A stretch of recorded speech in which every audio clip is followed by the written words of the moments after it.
I'd like to thank you for joining us today for the Medicaid Home and Community-Based Community Support Waiver Overview. My name is Heike Johns, Learning and Development Coordinator for the Division of Developmental Disabilities, and will be your host for today's webinar. A couple of housekeeping items we'd like to take care of.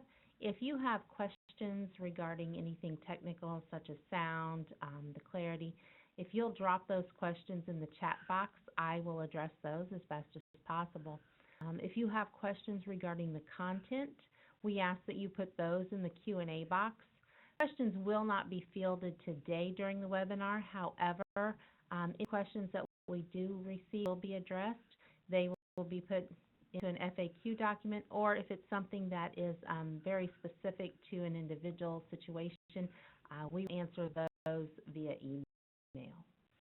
So, I am going to turn this over to our today's presenter, Corey McMahon with the Federal Programs Unit. Thank you, Heike, and good morning, everyone. I'm glad that you could join us for this fourth webinar of the Federal Programs Unit webinar for webinar series. This webinar will provide a more detailed overview of the community support waiver that includes the purpose of the waiver, services it provides, and how the waivers are similar and yet different. Just a reminder, in July 2018, Andrew Brenner, the Director of Federal Programs, presented the Home and Community-Based Waivers 101.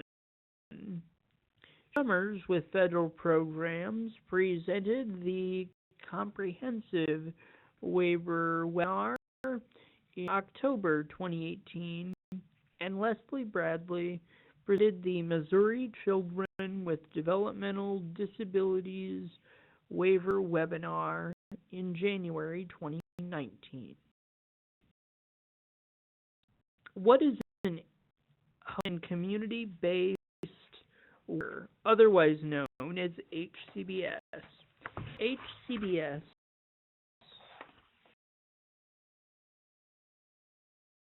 with community services to participants who otherwise were placed in an institution, nursing home, or hospital to receive long-term care in the community. Basically, HCS is about participants having the most integrated lifestyle as possible, just like you and me.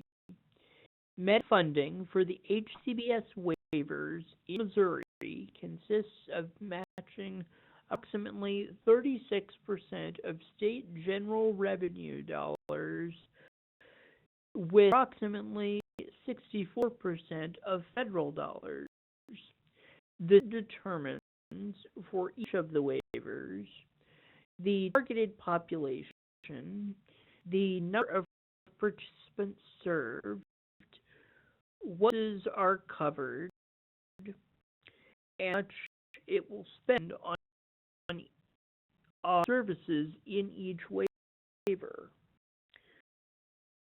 In 1991, a new section was added to the Social Security Act, which authorized state Medicaid agencies to apply for HCBS waivers.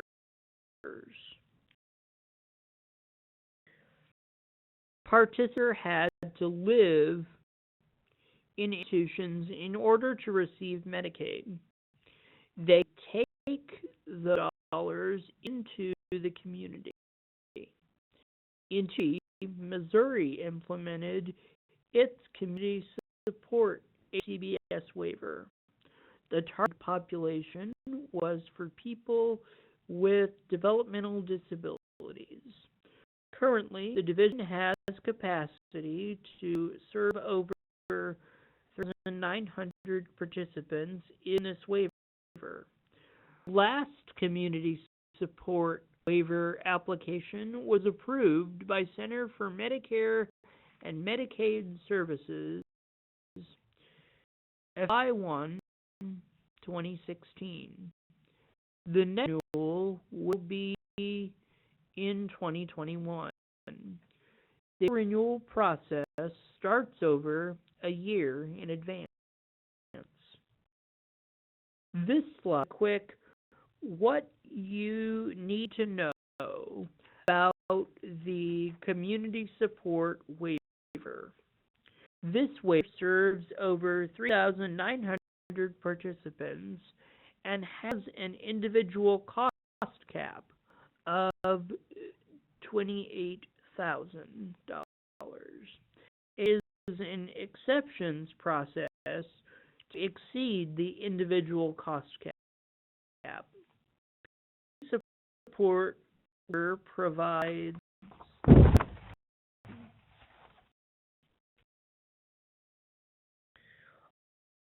all waivers except residential, peer support, and dental. Participants whose needs can be met in the community and whose annual service cost is anticipated to be less than $28,000 may be eligible for the community support waiver. It is designed to provide waiver services to participants living in their community in the most integrated setting.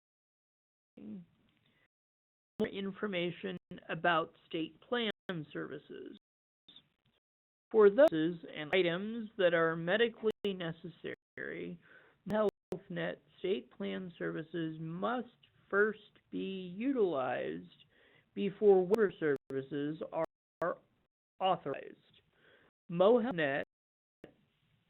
For HealthNet to approve funding, it must be a medical necessity, so it should be determined if the need is for safety, convenience, or medical necessity. The division is working in collaboration with HealthNet to create a document explaining what will and will not be covered by through HealthNet.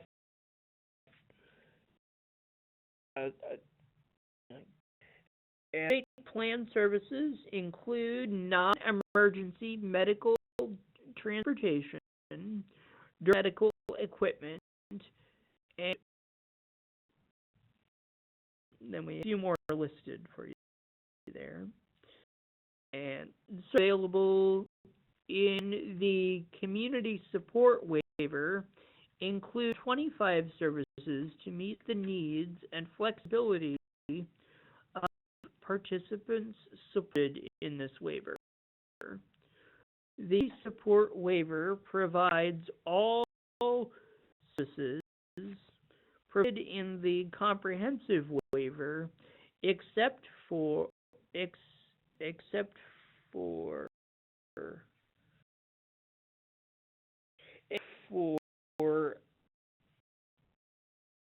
dental, which is covered in state plan, as well as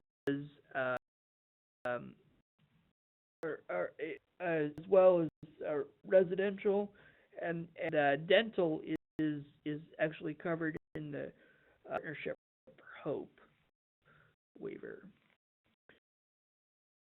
Participants may qualify for both the Department of Health and Senior Services, DHSS, and Department of Mental Health, DMH, waivers.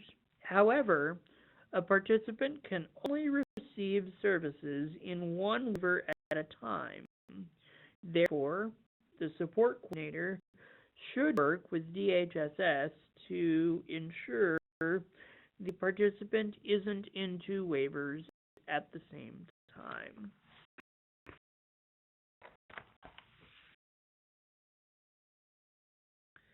A cannot consumer direct, state plan, and self-direct DD waiver services at the same time. modifications may not be furnished to adapt living arrangements that are owned or leased by providers of waiver services. Things would be considered provider-owned and controlled. Participant must have an ongoing waiver service is documented in their individualized support plan. If need for services is less than monthly, the participant requires regular monthly monitoring, which must be documented in the ISP. MO record reviews are mandatory for all waivers.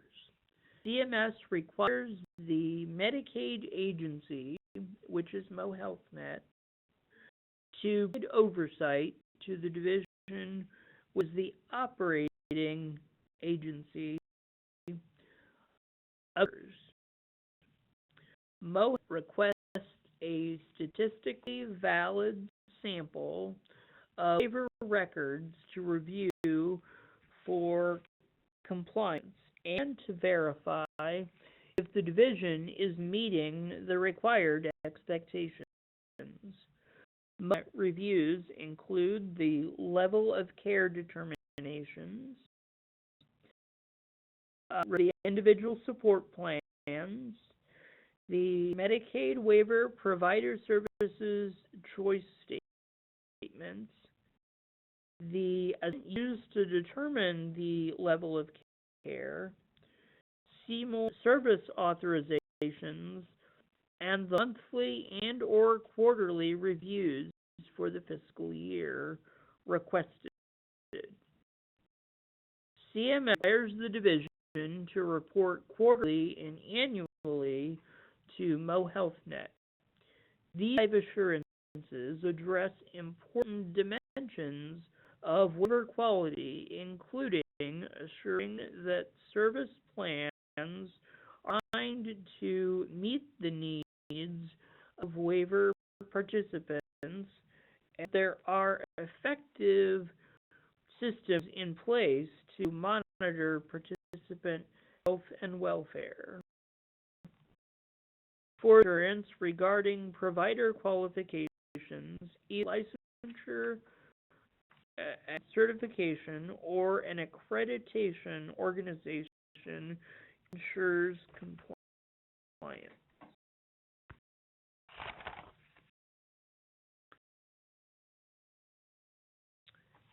A few important and helpful links, resource links. The Community Support Waiver Application, the current approved DD Waiver Manual, the Programs Unit, and the ACBS Transition Plan. And we thank you for your time, and we hope that this webinar was helpful.